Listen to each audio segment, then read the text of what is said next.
Just kind of like that. Yo, good day, gents, and welcome to another episode of Father's Fire. My name's Jody Sedrick, and every week we get together to explore the joys, the challenges, the triumphs, the sorrows, and yes, the fun of being a dad. And, you know, it's been an interesting 2 weeks, as you guys may have remembered, or if you haven't heard last episode, had a really good friend give me a call and said, "Hey, Jody, I'd like to visit with you. My cousin passed away a couple weeks ago due to suicide, and my heart's been really heavy."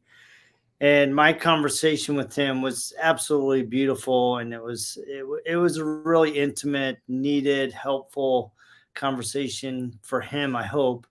But it also made me reflect on some of the experiences that I had as a father as we dealt with attempted suicide in our family. And I actually went back and gave some links, episode 93, 94, 95, and 97 of my podcast.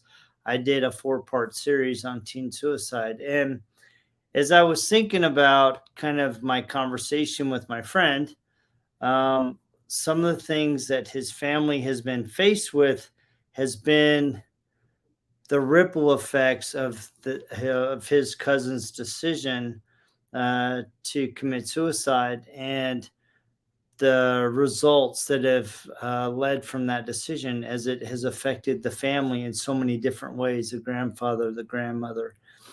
And it made me realize that more and more that, you know, that experience has affected all of my kids. And I knew it did, but I had a phenomenal conversation with my son, Christian.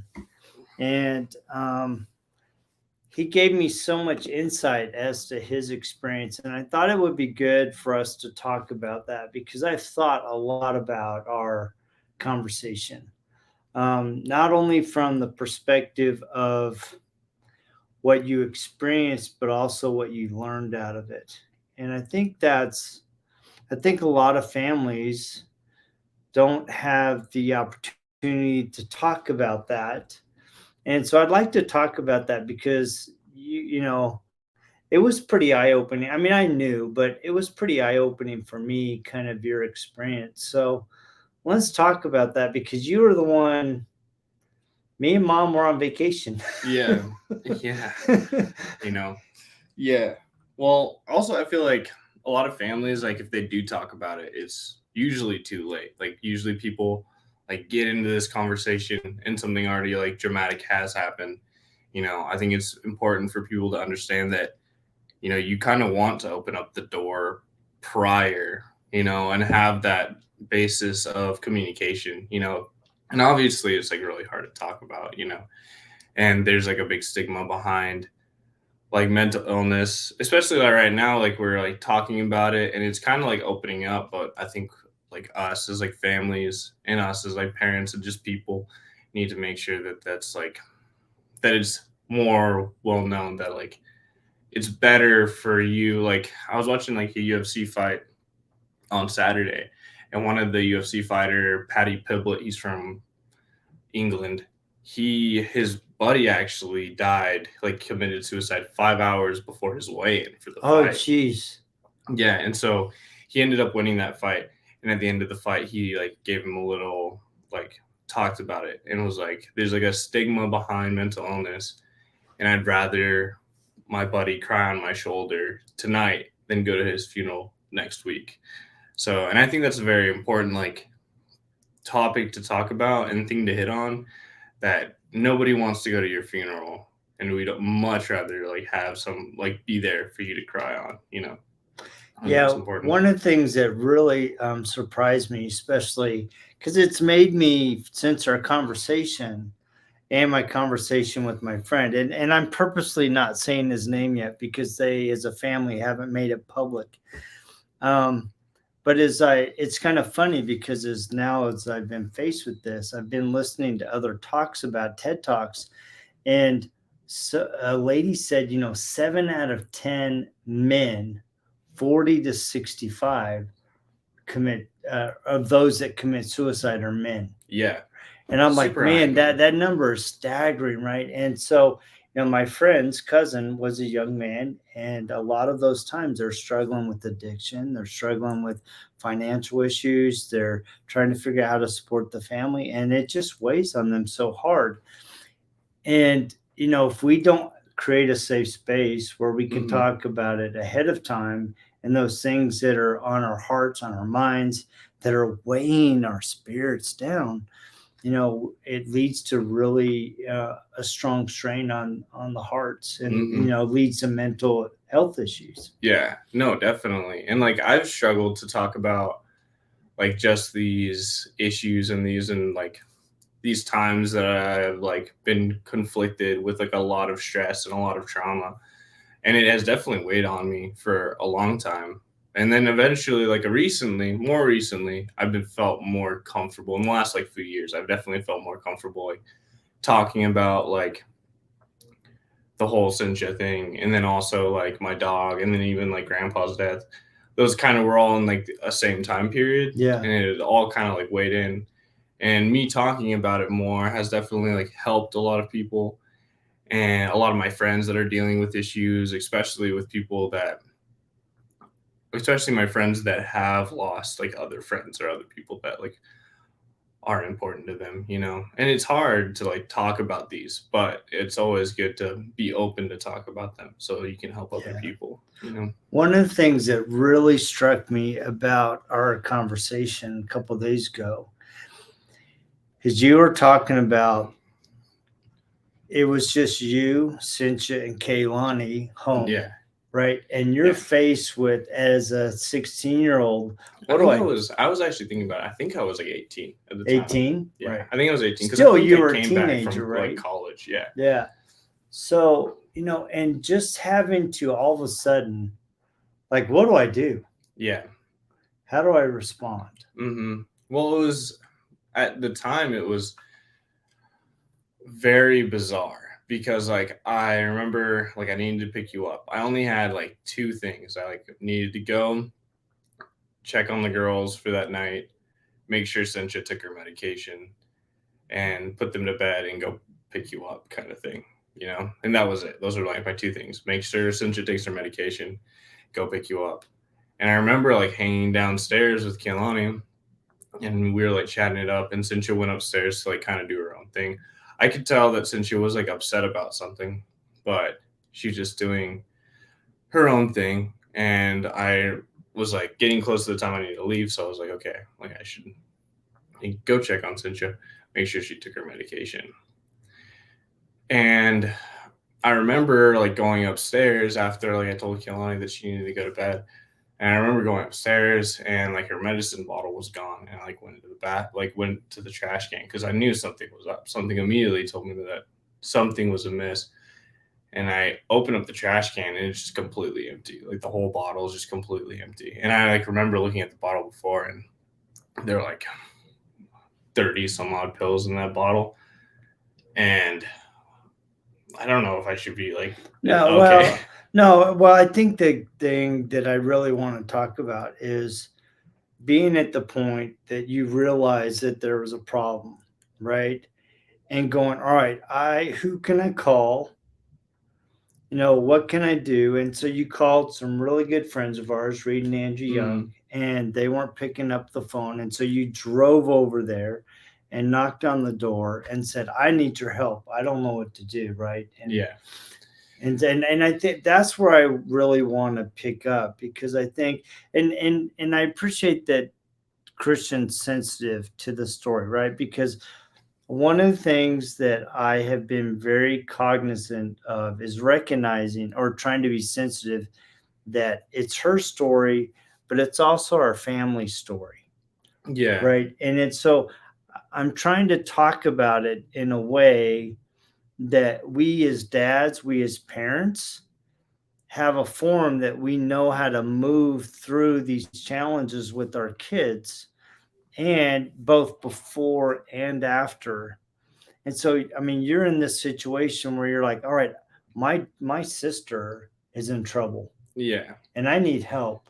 Yeah.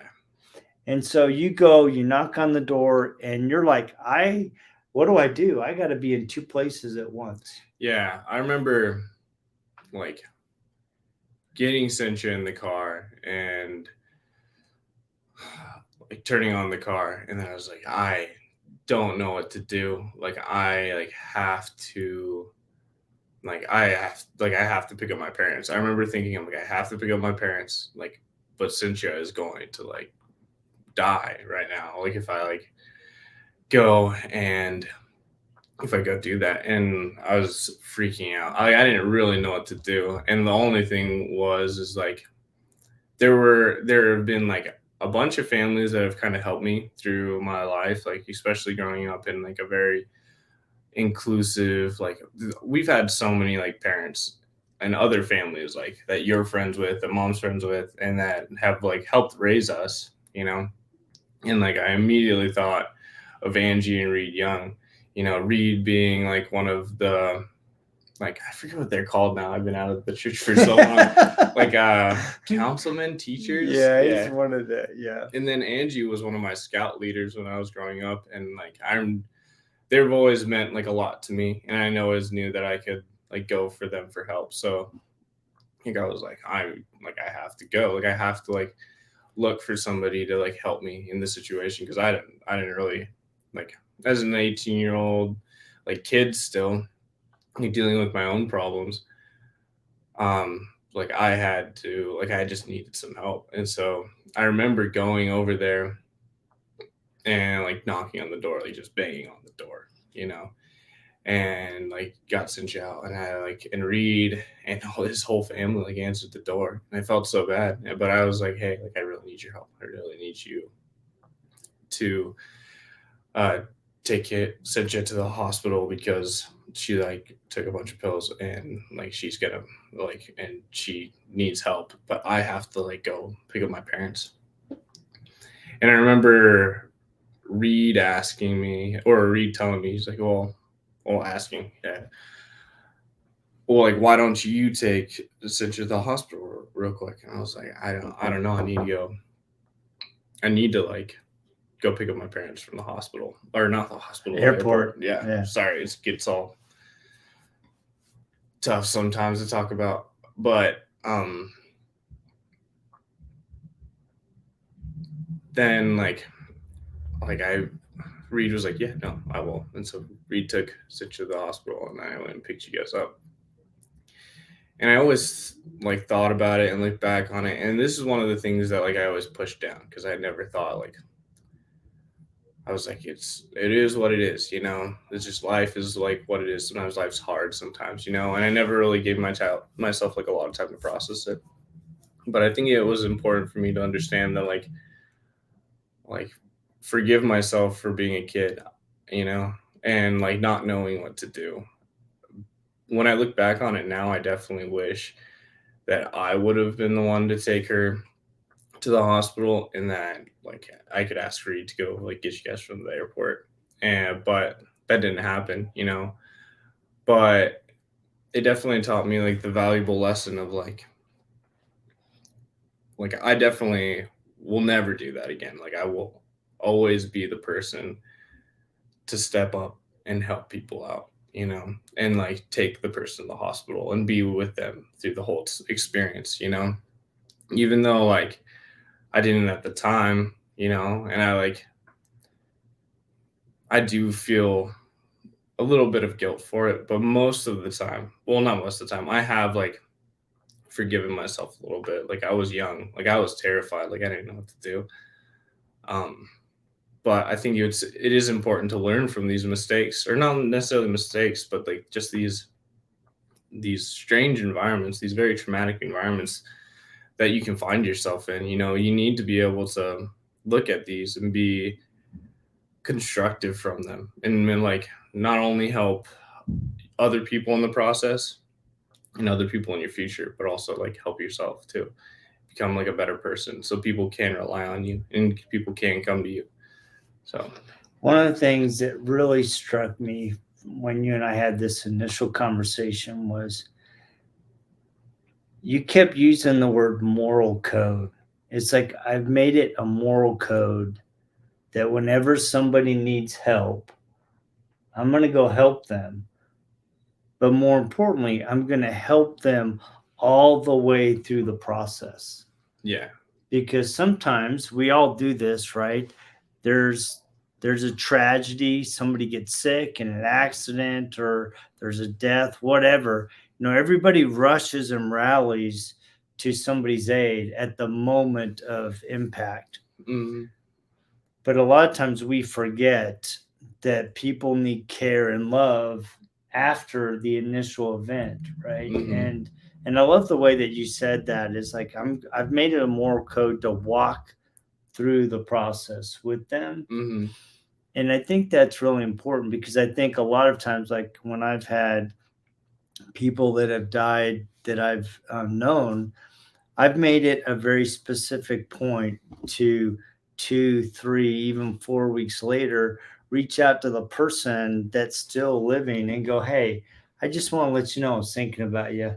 Yeah. You may be missing, your loved one." I think about Clark Draper when he passed away. Yeah. I mean, 3 weeks went by and I reached out to his wife, Vicky, and I said, "Hey, I just want to let you know I was thinking about you." Yeah. I think that's really important. No, it's super important, because especially when you lose somebody that you love, like, you never don't think about them, like every single day. When my dog got hit by a car, like when I was like, it was literally like a week before like the whole Sencha thing happened. I forgot about that. Yeah.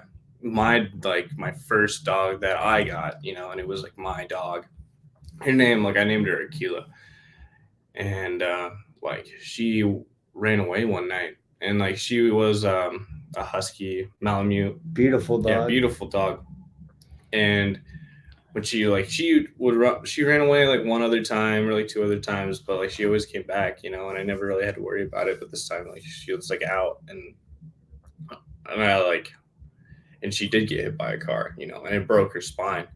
And I remember going to the hospital, and the doctor was showing me and the back legs just did not work. They were unresponsive, and that was really hard. And I think about that is one of the most traumatic experiences. And then to have my sister try and commit suicide after, there was just a lot of loss in that time period. But there's not a day that I don't think about that dog, Yeah. But it is good to think about the things that we love, and that's what made it so real, and it makes it so painful, but it makes it it wasn't just another person to me. It wasn't just another dog to me. It is that's how that no, this is a for real thing. And then love is an actual tangible thing that you can feel and you can hold on to, and that it makes, and that you kind of need to do justice by it, and do justice by them passing away, and do justice for them, and help people out, so it is definitely a weird experience. But no, there's not a day that I don't have to think about her.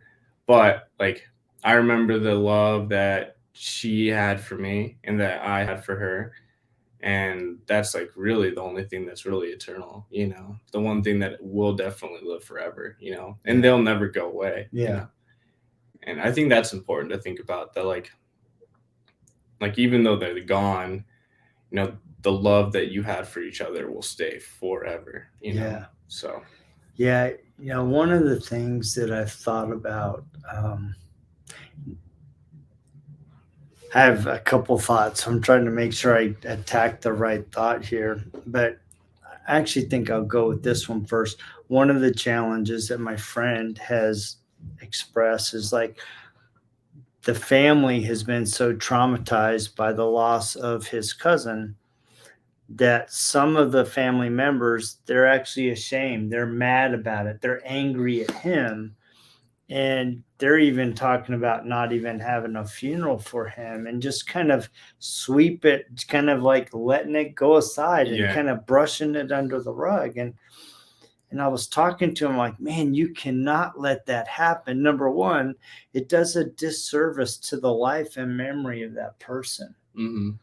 But more important, or as importantly, it also sets a stage in your family where if other people are struggling with similar feelings and inclinations, they don't have anywhere to turn to. Yeah.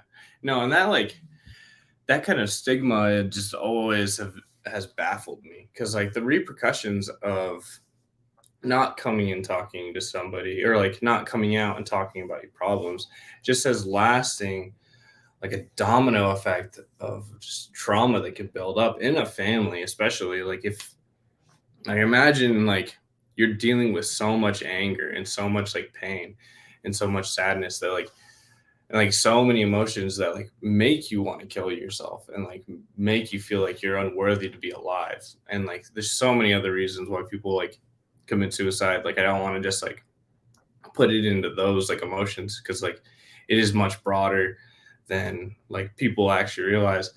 But like if you aren't coming out and like not talking about those, and you like decide to just like carry on through your life, you know, like that can be like so damaging, you know? And so it's so beneficial for you and for the people around you that like you need to work on these problems together, you know? Like it's not you against the world, and it never will be just you against the world. People like to think that like I'm like the only person out there that can take care of myself, you know? And a lot of people push for that, especially in like a lot of these cultures, and it's been in our culture for a while. It's like, no, like we like build ourselves up, you know. But like, you know, to a certain extent, you do need to like build yourself up, but like you also need to be able to rely on those people that love you and care about you know, especially when you're dealing with these issues. Like I said before, and like Patty Piblet was talking about, like I'd much rather have any of my friends like cry on my shoulder for a night than go to their funeral next week, you know. Yeah. So Yeah, and it's a challenging thing. One of the things that I've thought a lot about as a dad, right? One, after, everything happened, and we had several times that we were dealing with this, like, how do I help you mhm, kids? How do I help the siblings through this? Because you guys are, I mean, especially you and Kaylani really dealt with it, you know, right on hand. But how do we deal with the ripple effects afterwards? But I think a lot of times people look at themselves and they're like, what did I miss? I mean, my friend said this. He goes, I had no clue there were problems, yeah, right?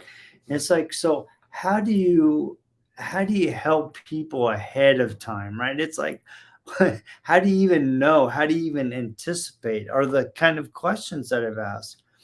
And it's interesting because in our family, we didn't just have one attempt, we had multiples. And what happened was I began to see patterns mhm, of pulling away, yeah, right? And so I had to go, all right, there's a pattern there. I can see some pulling away. How do I pull that person close? And it's tough because as much as you want to pull them close, they're not feeling worthy of being pulled close, or that they want to be, or it's like they're not, they're like, why do you love me? Why? And it's not that they want to die or that they want to pull away. They just want the pain to go away. yeah, mhm. And it's a very natural thing to do, to try and like run away when you're feeling pain. But the issue is like when you have these traumatic experiences in your life and you're dealing with depression, like it's hard to, you can't run away from it because it's in your head. And like you, sorry, I was thinking about this other story, but no, you need to be able to like, the people around you need to make sure that there is like a safe environment, and make sure that like one of the biggest thing is like they need to also know that you're not a person that believes in the stigma of like that's anti-depression or like anti-anxiety or like anti-mental illness, like because it does exist. It's like it's a scientific proven fact that it's out there. And if you're one of those people that keep pushing it down, like that doesn't create a safe environment. And you need to be open to talking about that. And one great way that I find to let people know that, like, because people could say that and then not actually like be there for somebody, is talk about your own problems too. Like, talk about your own problems with them. If like you see somebody like pushing away, a lot of times they like have all this pain that like they don't know how to let out. And so I'll like go and like I'll like talk to them about like something that I'm struggling with, just like I remember like I was at the gym with my buddy like Jake, and he had been like struggling with some stuff, and I could tell like he's like my boss, so like but we still hang out, and like I could tell he was like sometimes he has rough days, he has a lot of pressure on him like as an adult. And so I like the day before this happened, like I was like talking with him, and I was like, yeah, no, like I'm dealing with this and like my relationship, and it's getting rough, and like I don't really know what to do, but like and he gave me some advice, and like the very next day, like we were hanging out again, and he started to come like open up about like some of his stuff that was actually really intense for him, and like really made him like his life pretty miserable at the time. And and he's been doing better ever since. So it's like a combination of being able to like make sure other people around that you're willing to like have these kind of difficult conversations, and that you're the person that's up for that, because a lot of people aren't. A lot of people don't want to have hard conversations, and also like just being around them. Yeah, I think one of the challenging things, especially we as men, is we have a tendency to go, you know what, it's got to be on my shoulders. It's got to be on my back. I got to own it. I got to carry the burden. And we don't be authentic with what's on our heart, what's in our minds.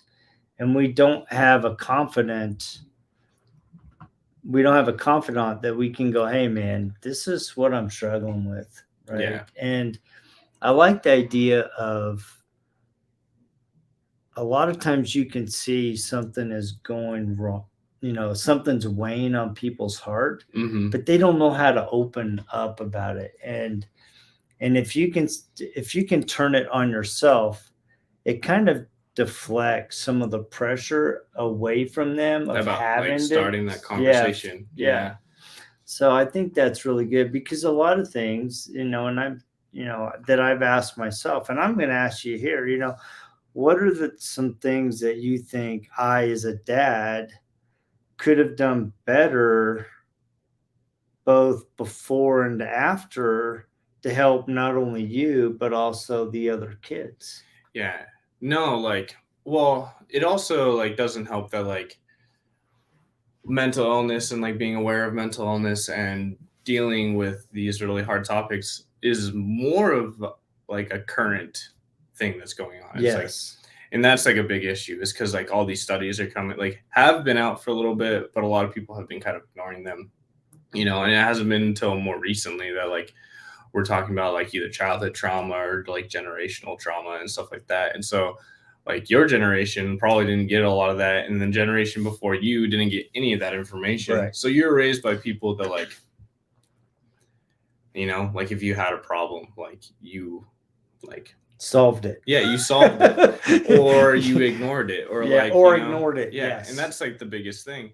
Like just knowing that, like just the fact that like now we know that it's out there is like a huge like benefit, and that's like the best thing that you can do is like just educate yourself on it, and like, and that's what I've been trying to do recently, like educate myself on stuff. And like I've read like a few books on like trauma and stuff, and I think that's a great way to start, but also like recognize when people like are doing that, and don't push things under the rug. Like people see a problem and they sweep it underneath the rug, and that's just not like going to be beneficial for anybody.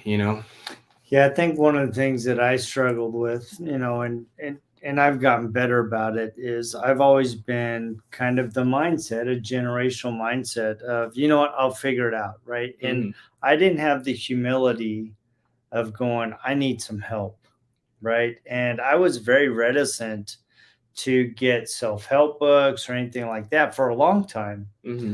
And I remember mom got a book called Parenting the Hurt Child. And she's like, Jody, you need to read this book. When was that? When did you get that? We got it right after we adopted the kids. Okay. So Because I think I remember seeing that book. Yeah, it's on the shelf. In fact, I was just looking at it. And it was about a year into it. Mom goes, Jody, you need to read this.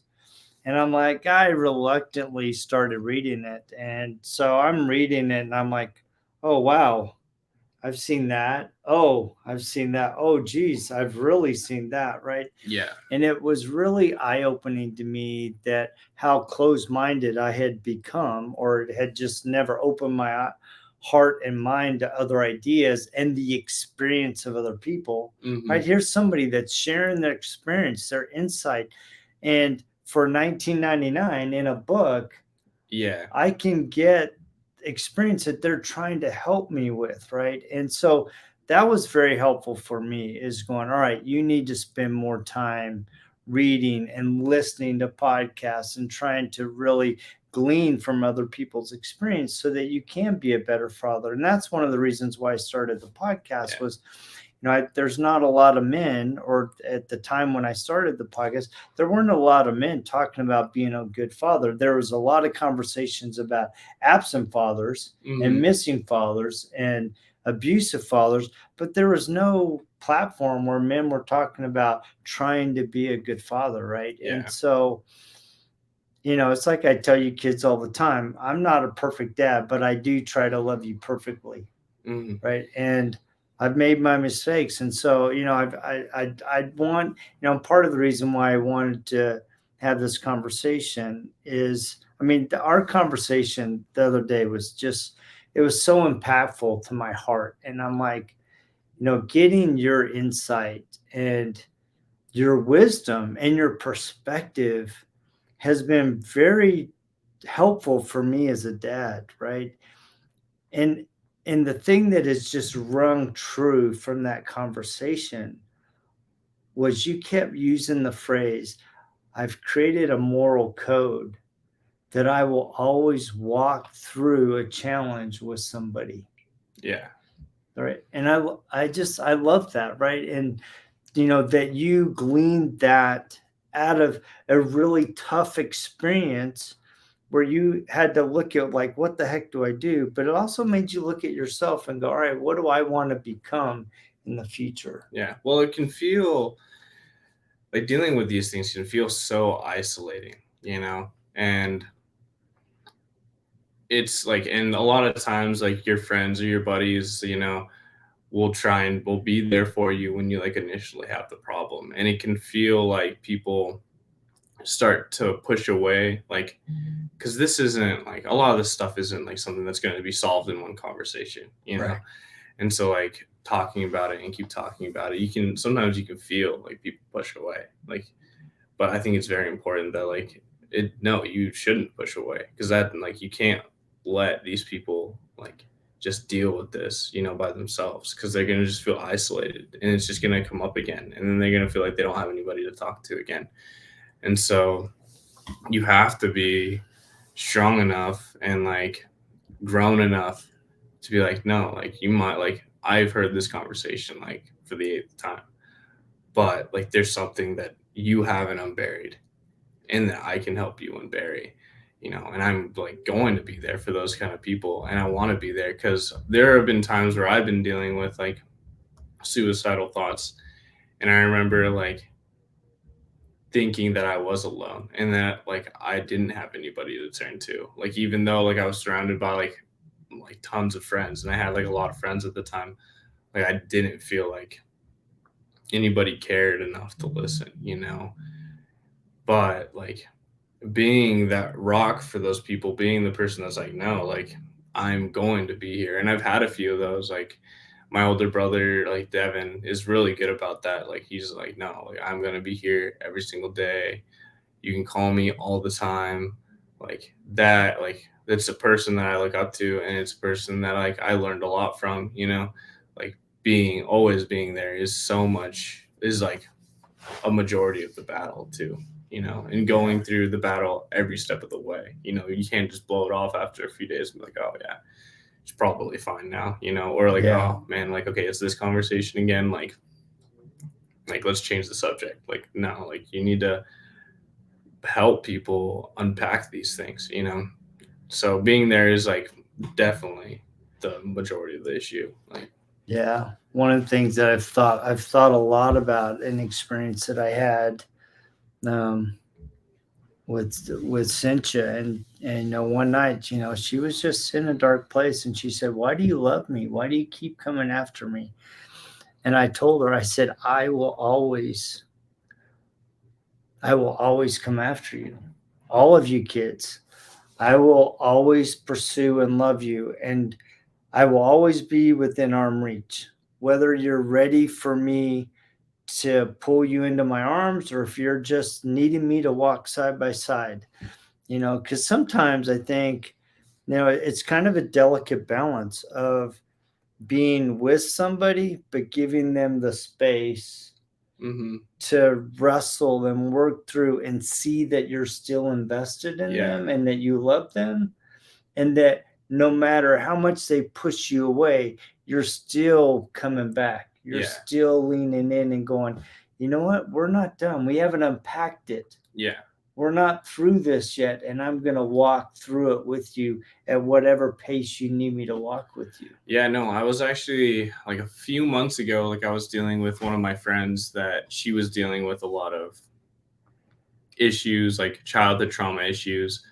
And she started to like unpack them. And like after a while, like I was always there, you know. And after a while, she like kind of hurt my feelings, but like obviously, like that's just like the depression, anxiety, that's like all those emotions talking because they want to like check you, you know. And she checked me and she was like, Christian, like I don't want you to just be here because I'm a charity case for you. Like I don't want you to be here because like you get some kind of like moral like benefit from it. And I was like, no, like I'm not here. Like I'm not here to do that. Like I'm here because like I care about you, you know?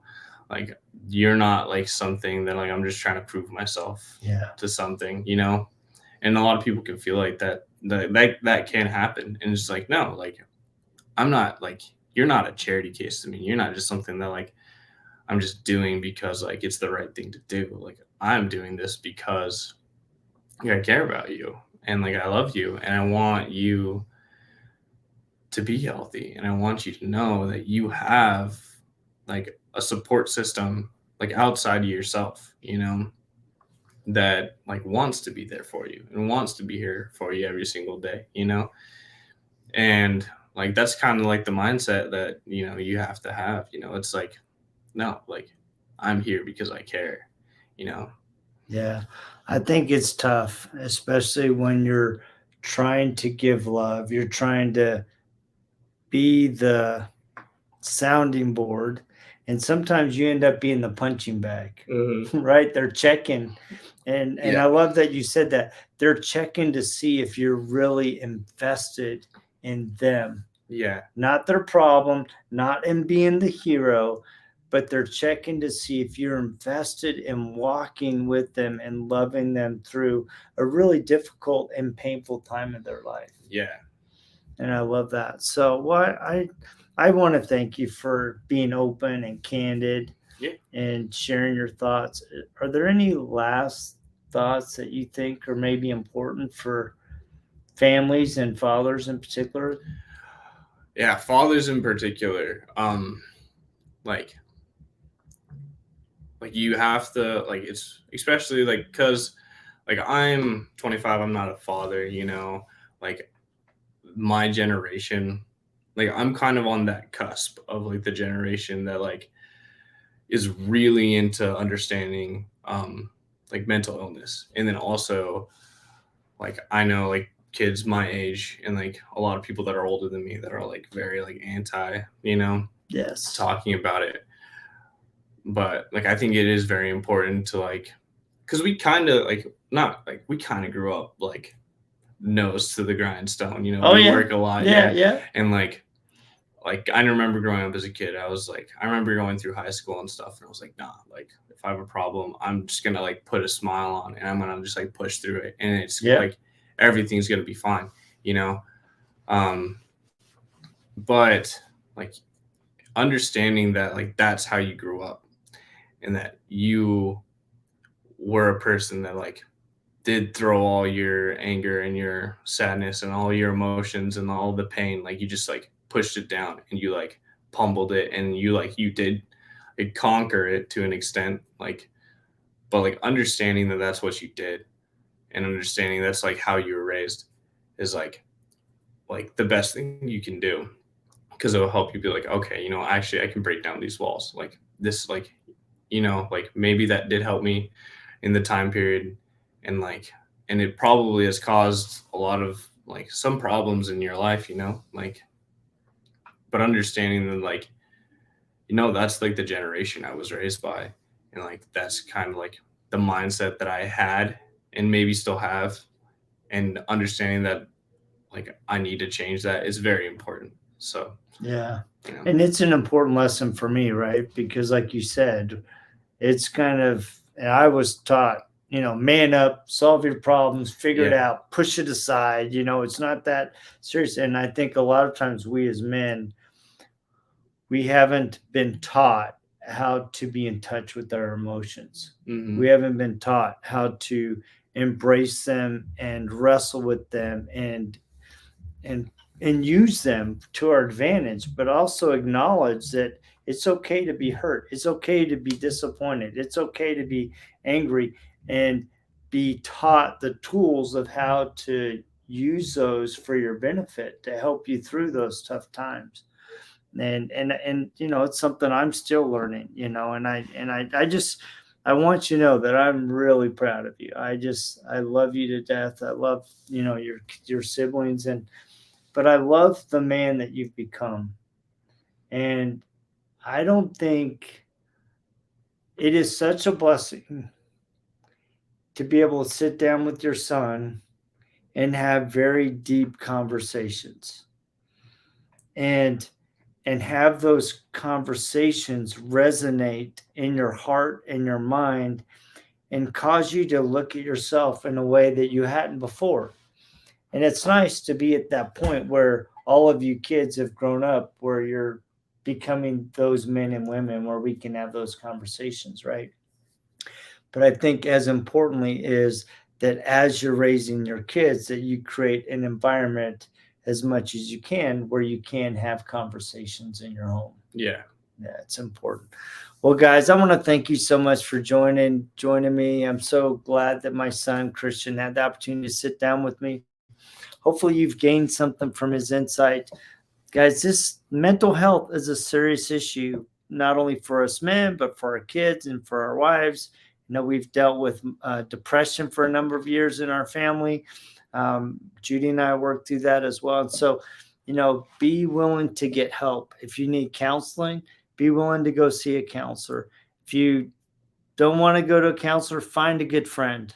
I've had some amazing friends. Reed Young has been a blessing to me.